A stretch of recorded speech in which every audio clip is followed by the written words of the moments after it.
Assalamualaikum warahmatullahi wabarakatuh. Kenalkan, nama saya Rodrigus Kolando Jemati, biasa dipanggil Nando. Di sini saya akan menjelaskan dan menganalisis dari performance analytics dari Kimia Farma pada tahun 2020 sampai pada tahun 2023. Sebelum saya menjelaskan analisa yang saya buat, saya akan memperkenalkan, saya adalah mahasiswa Universitas Negeri Surabaya. Saya memiliki ketertarikan dalam analisis data dan bisnis development. Saya memiliki minat dalam analisis diagnosis dan juga prediktif. Selain itu, saya sering mengikuti kursus seperti dari Google dan IBM. Untuk kursus dan sertifikasi yang saya pernah lakukan sebagai berikut. Kemudian sebelum saya menjelaskan dari hasil analisa yang saya buat, saya akan menjelaskan dari profil bisnis Kimia Farma. Untuk secara singkat, Kimia Farma adalah perusahaan farmasi pertama di Indonesia yang berdiri sejak era kolonial Belanda. Setelah nasionalisasi pada tahun 1958, Kimia Farma berkembang menjadi perusahaan farmasi milik negara. Dan pada tahun 2001 resmi menjadi perusahaan terbuka TBK. Lalu yang kedua, bidang usaha utama, ada 4 bidang usaha utama. Yang pertama, produksi distribusi obat.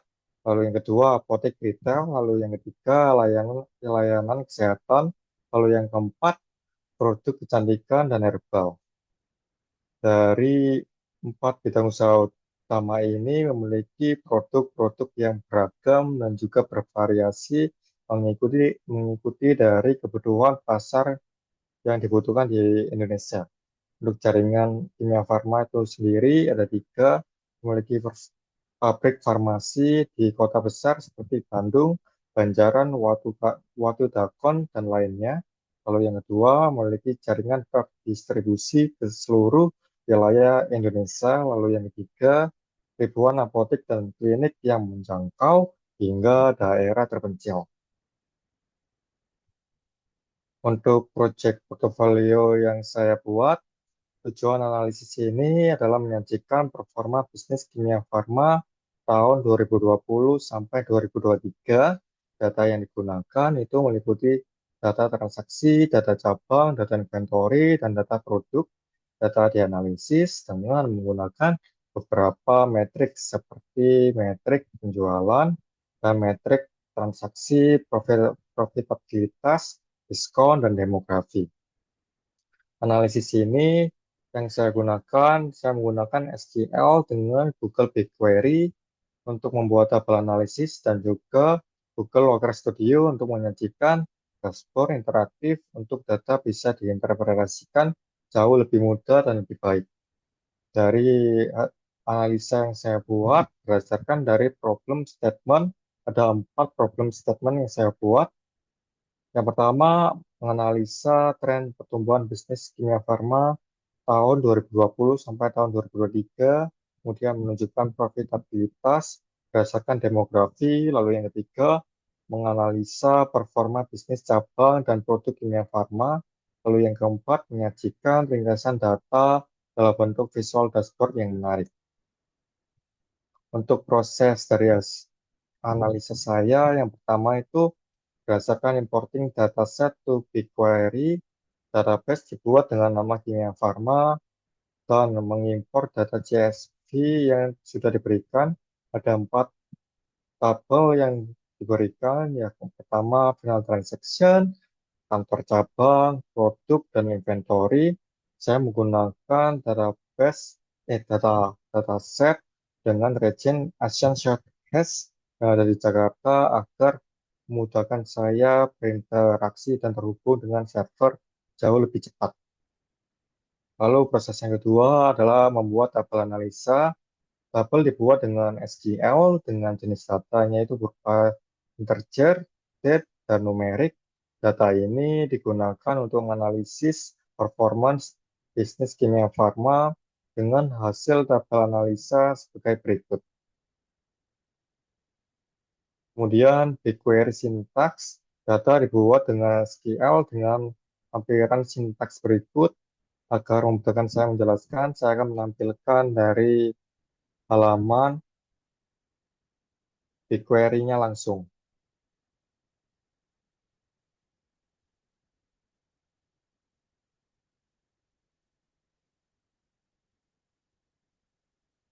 Berikut dari sintaks SQL yang saya buat, saya menggunakan membuat tabel baru bernama Kimia Farma tabel analisa dengan CTS Clusters Inventory agar saya menggunakan CTE agar terhindar dari duplikasi kolom inventory terutama pada abnormal stock.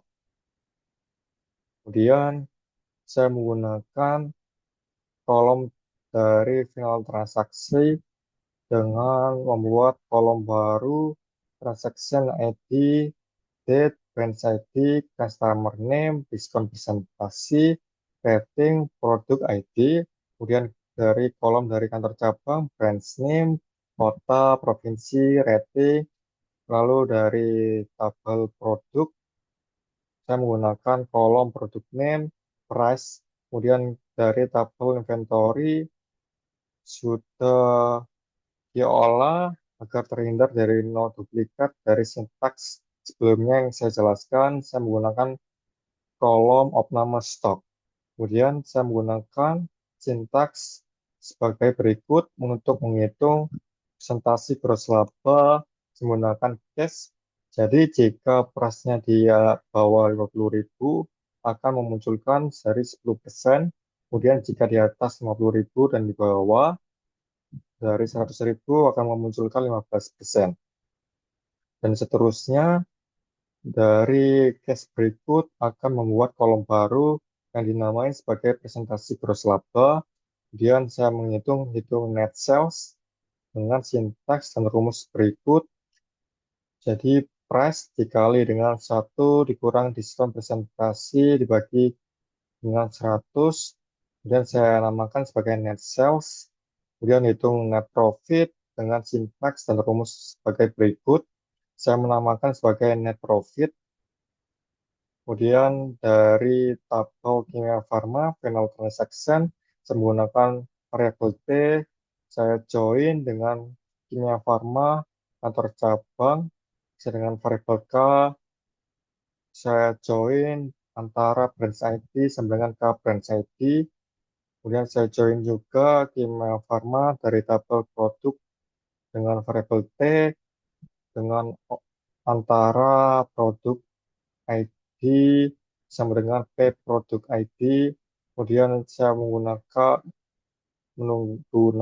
left join classes inventory I antara T branch ID sama dengan I branch ID dan juga T produk ID sama dengan I produk ID.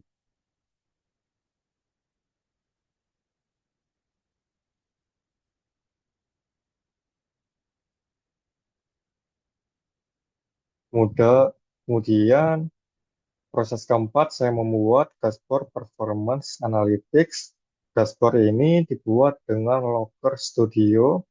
Saya menggunakan beberapa metrik untuk menunjukkan performance analytics bisnis kimia farma seperti yang pertama metrik penjualan dan transaksi, lalu yang kedua metrik profitabilitas, lalu yang ketiga metrik kepuasan konsumen, lalu yang keempat demografi profit. Untuk melihat dari dashboard ini bisa mengunjungi dari link yang saya tampilkan, bisa diklik, mungkin saya bisa menunjukkan langsung ke halaman dari dashboard dari Looker Studio.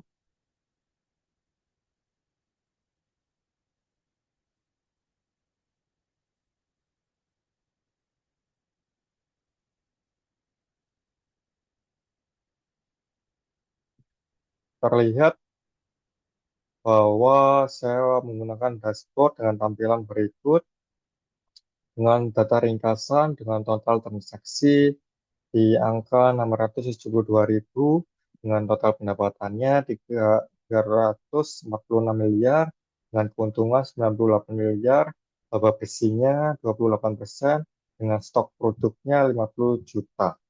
Saya menggunakan fitur dari filter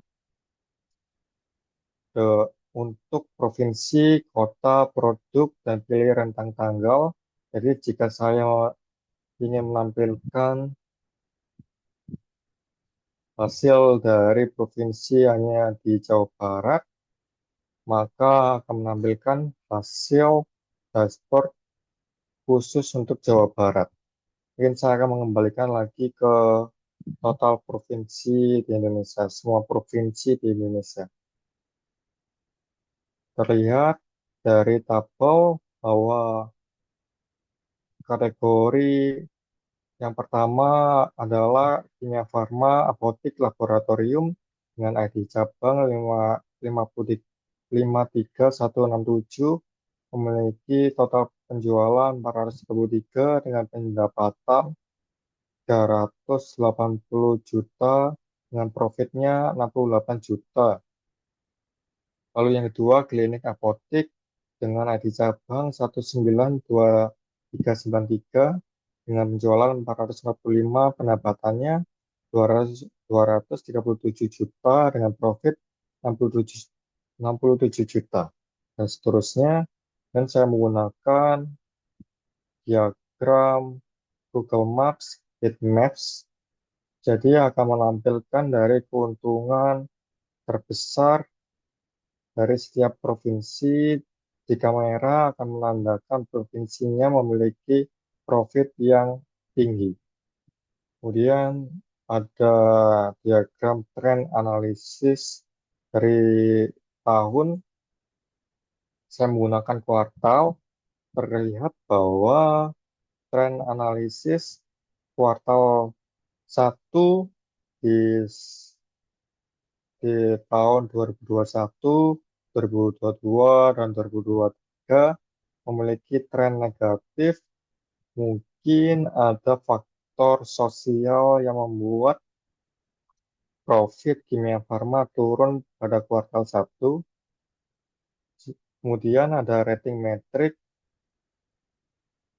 Jadi di ID cabang 63103 diskon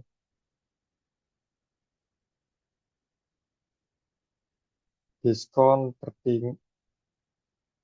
Jadi di diskon terbanyak di ID cabang 75568 memiliki rating cabang 82% dengan rating produk 97%.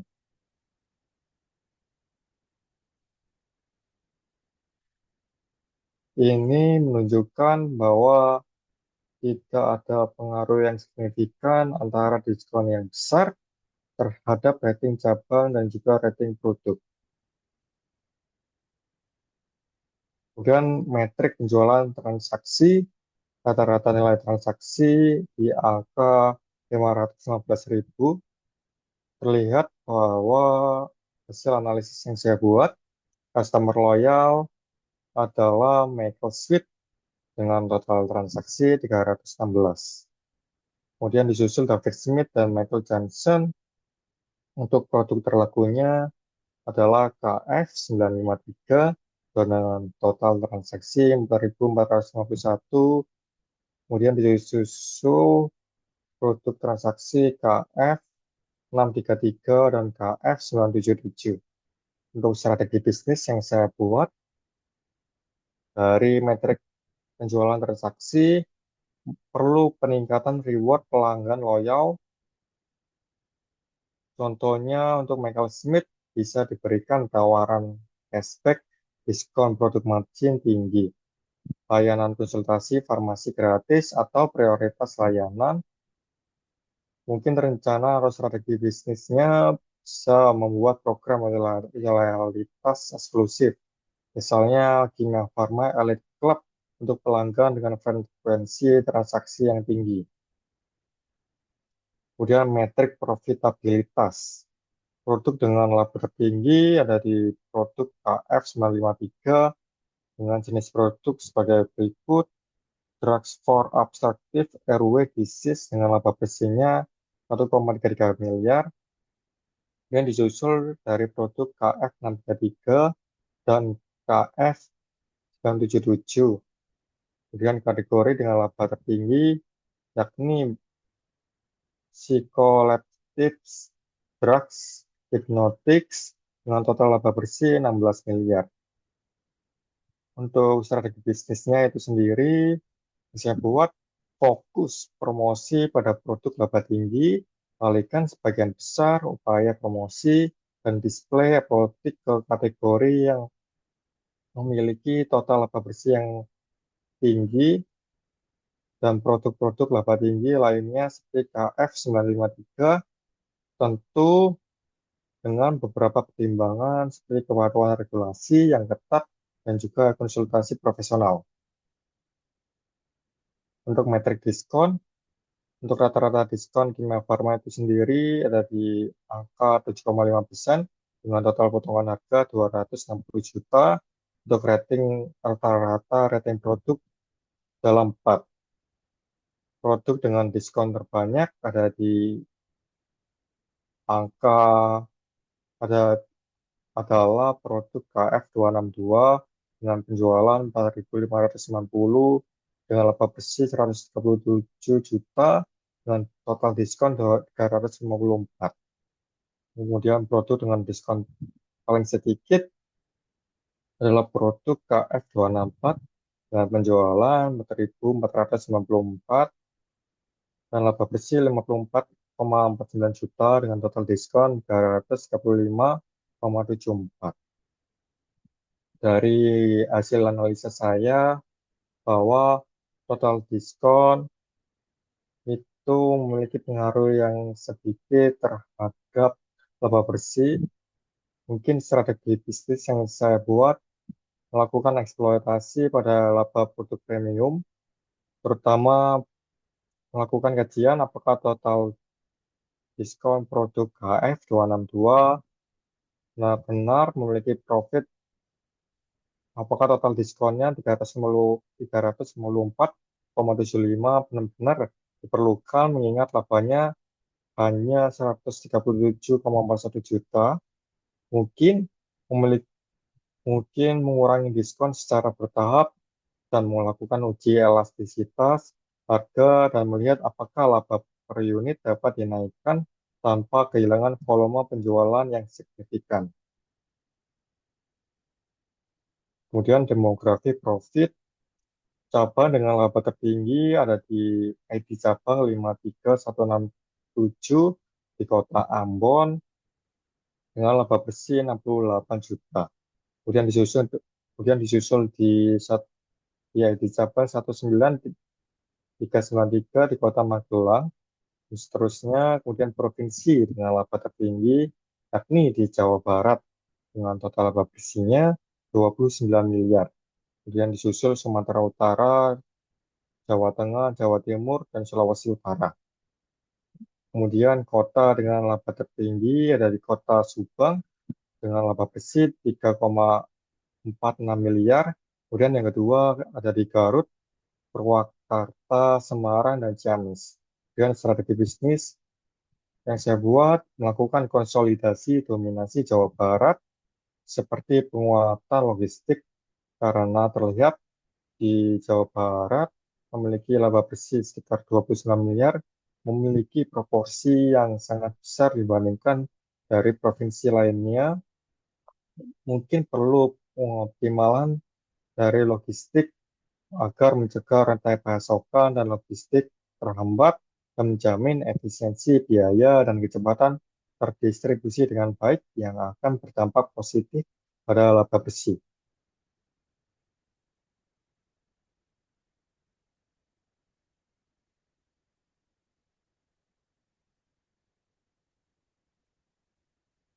Sekian presentasi dari hasil analisa data saya di Kimia Farma pada tahun 2020 sampai 2023.